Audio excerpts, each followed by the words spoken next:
राम, शंखनाद में आपका स्वागत है। अरविंद केजरीवाल ने आखिरकार अतिशी मरलीना को दिल्ली का नया मुख्यमंत्री बना दिया है। केजरीवाल को अपनी छवि चमकाने के लिए दिल्ली सचिवालय तक पहुंच बनाने के लिए एक डमी की जरूरत थी और वो डमी उन्होंने चुन लिया है। एक प्रॉक्सी मुख्यमंत्री उन्हें चाहिए था जो उनके लिए सत्ता संभाल कर रख सके। और अभी से ही आम आदमी पार्टी के सभी विधायकों ने कहना शुरू कर दिया है कि अतिशी मरलीना वो तो भरत है और भगवान राम तो अरविंद केजरीवाल हैं जो अभी वनवास पर गए हुए हैं। केजरीवाल के घर से जो विधायक दल की बैठक थी उससे निकलने वाले हर विधायक के मुंह पर ये एक ही लाइन है कि अतिशी मरलीना तो भरत जी की तरह गद्दी संभाल कर राजगद्दी संभाल कर उन्होंने रखी हुई है, खड़ाऊ रखे हुए हैं। अरविंद केजरीवाल के समय आएगा तो वो तो केजरीवाल ही उस गद्दी पर बैठेंगे। और ये लाइन अरविंद केजरीवाल ने सेट की है और सबको एक ही बयान देने के लिए बोल दिया गया है। और ये आम आदमी पार्टी का पुराना पैटर्न है कि हर कोई एक सेट की हुई लाइन बोलता है, मीडिया में एक जैसा बयान जाए। और ये लाइन अरविंद केजरीवाल ने तय कर दी है ताकि अतिशी मरलीना को, आम आदमी पार्टी के दूसरे नेताओं को याद रहे कि ये गद्दी तो, ये सत्ता तो अरविंद केजरीवाल की है, दूसरे तो सिर्फ डमी की तरह बैठे हुए हैं, उन्हें कठपुतली की तरह सिर्फ नाचना है। और इसीलिए अतिशी मरलीना को भी इसी तरह का मुख्यमंत्री बनाकर सामने रख दिया गया है। और अरविंद केजरीवाल ने इस डमी को चुनते हुए भी कुछ बातों का ध्यान रखा है। ऐसा नहीं है कि अतिशी मरलीना का नाम उन्होंने ऐसे ही चुन लिया। उनको एक ऐसा व्यक्ति चाहिए था जो सत्ता में रहे, जब चाहे उसे हटा सके और जब तक रहे तब तक वो उनके गुणगान करता रहे और आम आदमी पार्टी को उसी तरह, आम आदमी पार्टी के उसी रवैये को बनाए रखे, उसी तेज तर्रार शातिराना चतुर रवैया उसका बनाए रखे जो कि अतिशी मरलीना जिसमें माहिर है। जैसे कि अरविंद केजरीवाल है झूठ बोलने में माहिर, कहानी बनाने में माहिर, वही शातिरता, वही चतुराई, वही धूर्तता अतिशी मरलीना के बयानों में, उनके भावों में, उनकी प्रेस कॉन्फ्रेंस में नजर आती है। वो लेडी केजरीवाल जैसी है, बिल्कुल वही पॉलिटिक्स करती है, केजरीवाल स्टाइल ऑफ पॉलिटिक्स। और अरविंद केजरीवाल को ऐसा व्यक्ति चाहिए था जो कि बचे हुए 4-5 महीने में दिन रात विवाद खड़े कर सके, दिन रात एलजी को गालियां दे सके। इनका बचा हुआ कार्यकाल पूरा इसी में जाएगा कि एलजी किस तरह से अतिशी को काम नहीं करने दे रहे, एलजी किस तरह से बदला ले रहे हैं। और अतिशी मरलीना इसमें वो निपुण है, पूरी तरह से सक्षम है, क्योंकि दिल्ली के जल बोर्ड के मामले में तो हम देख ही चुके हैं, पानी की कमी हुई थी तो वो मंत्री होते हुए जल बोर्ड विभाग उनके पास है और वो बैठ गई अनशन पर, बिल्कुल केजरीवाल की तरह मुख्यमंत्री बने थे और जाकर बैठ गए थे अनशन पर।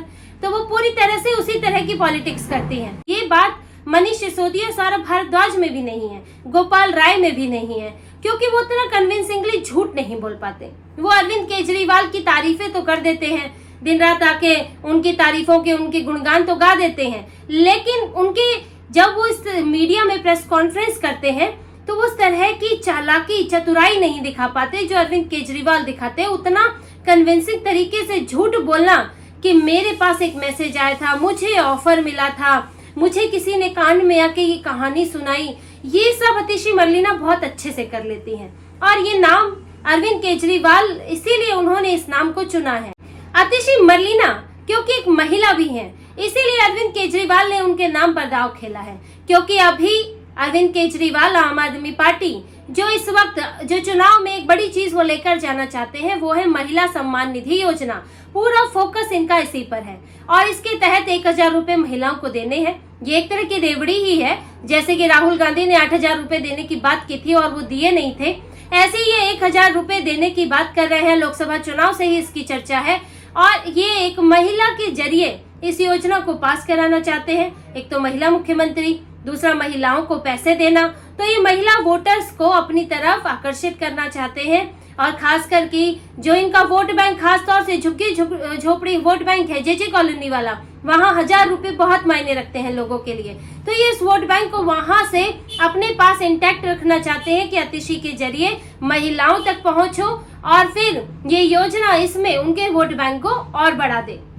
इसके अलावा अतिशी मरलीना अरविंद केजरीवाल की लॉयल रही है, मनीष सिसोदिया की लॉयल रही है, लंबे वक्त से साथ है। तो ये माना जा सकता है अरविंद केजरीवाल फिलहाल तो ये सोचकर चल रहे हैं कि कल को जरूरत पड़ी तो आतिशी को हटा दिया जाएगा और वो मुख्यमंत्री बन जाएंगे। अब अरविंद केजरीवाल ने आने वाले चुनाव के चलते इतना बड़ा दांव तो खेल दिया, इतना बड़ा कदम उठा लिया ताकि वो सत्ता लोलुप ना दिखे, लालची ना दिखे और किसी और को पद देते हुए अपना बड़ा दिल दिखाएं। लेकिन अरविंद केजरीवाल की समस्याएं यही खत्म होने वाली नहीं है। उन्होंने आतिशी मरलेना को तो बना तो दिया है, लेकिन वो शायद ये भूल गए कि वो खुद ही आतिशी मरलेना को शराब घोटाले में फंसा कर आए हैं ईडी के सामने। अरविंद केजरीवाल ही हैं जिन्होंने आतिशी मरलेना का नाम ईडी के सामने लिया था। अरविंद केजरीवाल ने ये तो सोचा होगा कि मैं तो पाबंदियां लगने के बाद जो शर्तें लगाई है कोर्ट ने, मैं सचिवालय नहीं जा सकता, मैं दफ्तर नहीं जा सकता, कोई फाइल डायरेक्ट मुझ तक नहीं आ सकती, तो एक नया मुख्यमंत्री लाया जाए जो कि डायरेक्ट सचिवालय जा सके, सीएम दफ्तर बैठ सके और मैं जो उससे फाइलें कहूँ वो फाइलें वो मंगा सके।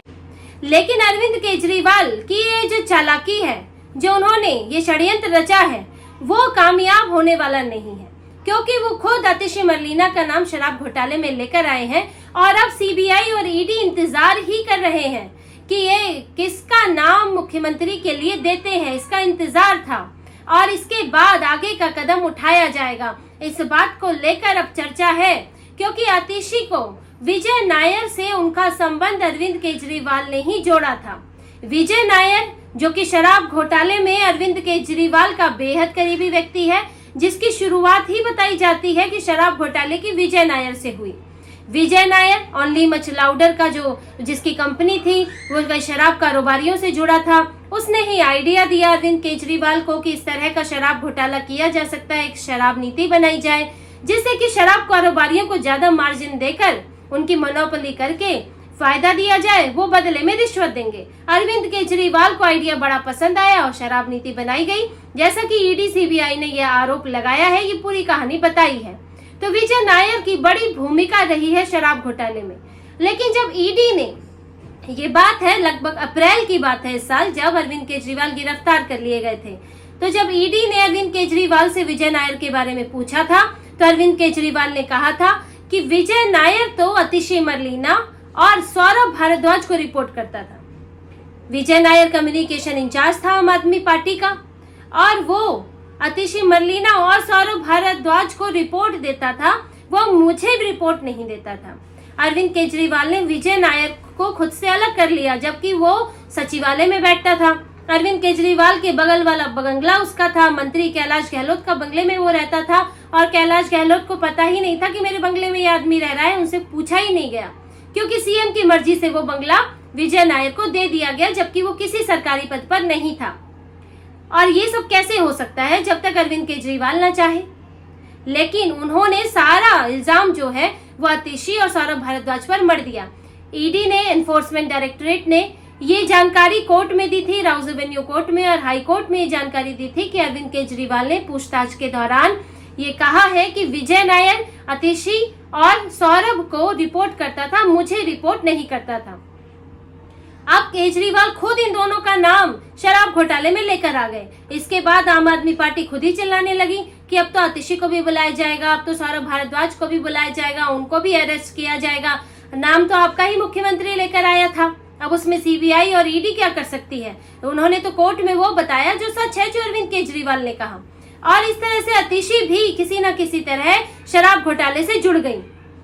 अब क्योंकि आतिशी मुख्यमंत्री बन गई है, तो ऐसा तो है नहीं कि अरविंद केजरीवाल की ये चालाकी किसी से छुपी है कि वो सचिवालय की कहां सचिवालय में पहुंच जाते हैं, किन फाइलों तक पहुंच जाते हैं, किन गवाहों तक पहुंच जाते हैं।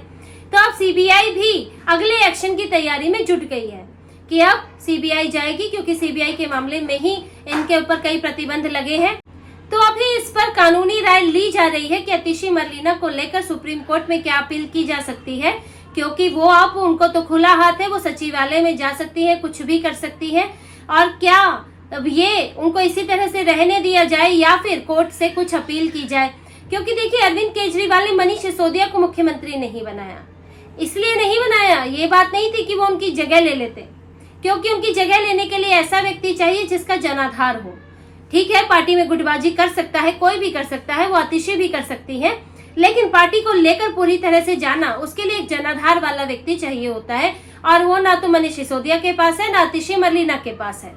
अतिशी मरलीना भी सिर्फ अपनी कॉन्स्टिट्यूएंसी में जीतती है, उसमें बड़ा हाथ अरविंद केजरीवाल का रहता है, तो वो उनके नाम पर चुनाव जीतती है। इसी तरह से मनीष सिसोदिया के साथ है, लेकिन इसलिए नहीं बनाया क्योंकि मनीष सिसोदिया आबकारी मंत्री रहे हैं। अगर वो मुख्यमंत्री बना दिए जाते तो सीबीआई के पास बड़ा आधार था, वो कोर्ट जाकर उन पर भी पाबंदियां लगवा सकती थी, क्योंकि वो भी बेल पर ही बाहर आए हुए हैं और वो भी मुख्य आरोपियों में गिने जाते हैं। इसलिए मनीष सिसोदिया को मुख्यमंत्री नहीं बनाया गया, अतिशी को बनाया गया। लेकिन अतिशी का नाम तो खुद अरविंद केजरीवाल लेकर आए हैं, तो सीबीआई के पास ये आधार है और इस आधार पर विचार किया जा रहा है। इसीलिए इंतजार था, यह जांच एजेंसियों को भी इंतजार था कि वो मुख्यमंत्री किसे बनाते हैं, क्योंकि अगर वो ऐसे किसी व्यक्ति को बनाते तो जो बिल्कुल भी इससे जुड़ा हुआ नहीं है, जिसका नाम कहीं भी इस मामले में नहीं आया है, तो बात उसके लिए जो कभी मंत्री नहीं रहा, सिर्फ विधायक रहा है। क्योंकि मंत्री भी, ये ग्रुप ऑफ मिनिस्टर्स की बैठक होती है जिसमें शराब नीति डिस्कस हुई थी, उसमें भी इनके मंत्री शामिल थे। तो अगर कोई ऐसा विधायक होता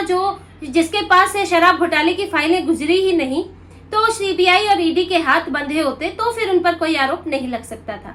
लेकिन क्योंकि अतिशी मरलीना है, मंत्री तो रही ही है, साथ में 18 विभाग तो वो पहले ही देख रही थी। इसके अलावा करीबी नेता है अरविंद केजरीवाल की, मनीष सिसोदिया की, ग्रुप ऑफ मिनिस्टर्स में तो रही ही है। तो ये, और शराब घोटाले में उनका नाम अरविंद केजरीवाल खुद दे चुके हैं। तो सीबीआई के पास पूरा आधार बनता है कि वो जाकर कोर्ट में अपील कर सकती है, और इस पर तो चर्चा तो हो ही रही है। और अगर ये आधार मजबूत और निकलता है, लगता है कि सुप्रीम कोर्ट इसको स्वीकार करके कुछ इस पे फैसला दे सकता है, तो कोर्ट जाया जाएगा, सीबीआई एक्शन लेगी और अतिशी मरलीना के खिलाफ भी उसी तरह पाबंदियों की मांग करेगी।